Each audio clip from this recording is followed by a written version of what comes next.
ആരോ വന്ന് എന്നെ തെറി പറഞ്ഞു. എപ്പോ തെറി പറഞ്ഞു?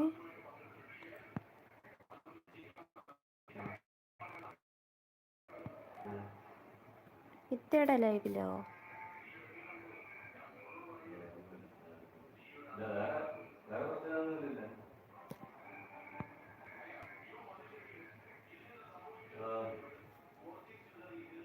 അതിനുശേഷം ഇട്ടില്ല, ഇന്നലെ ഇട്ടില്ല. എന്താ ഇത്ത ലൈവ് ഇട്, എന്നിട്ട് ലിങ്ക് അയക്ക്. ഞാൻ വരാം. തെറി പറഞ്ഞവന് ഞാൻ കൊടുക്കാം. അവന് തെറി പറഞ്ഞെന്നും പറഞ്ഞ് ഇത്ത ലൈവ് ഇടാതിരിക്കുന്നു. പക്ഷേ അതൊക്കെ മോശമാണ്. ഇത്ത ലൈവ് ഇടണം.